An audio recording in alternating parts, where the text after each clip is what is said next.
The Foreign Secretary made it absolutely clear that we attach enormous importance to Israel as a strategic partner on a whole range of issues, and that obviously means that we need to be able to talk to senior Israelis, both here and in the United Kingdom.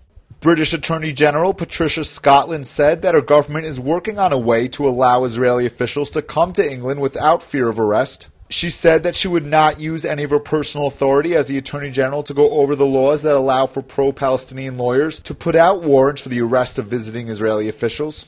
The law as it stands remains until the government, my government, puts legislation through that will change it, and that is not part of any discussion that we intend to have today. Journalists questioned her following reports earlier that same day that a military delegation from Israel had cancelled its trip to England when British authorities would not guarantee the soldiers they wouldn't be arrested. Former Foreign Minister Tzipi Livni also cancelled a trip to the UK 2 weeks prior for the same reason.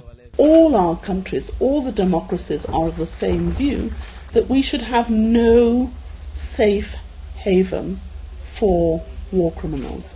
And whether we're talking about Nazis or Afghan warlords, this is a common view. The Attorney General's lecture, which was organized by the Hebrew University Faculty of Law, concerned the rules of engagement in relation to civilian casualties and the responsibility of the courts to investigate its country's warfare. Although she refused to give specific examples in the lecture itself, there were clear parallels to challenges raised about Israel's conduct of operation during Cast Lead.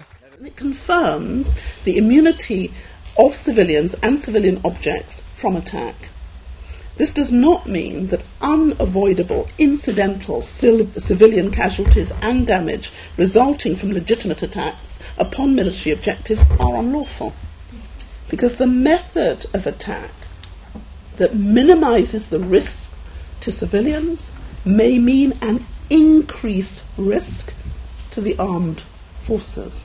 And the principle does not require that the attacker accept the increased risk. Benjamin Spear reporting for the Jerusalem Post, Jpost TV.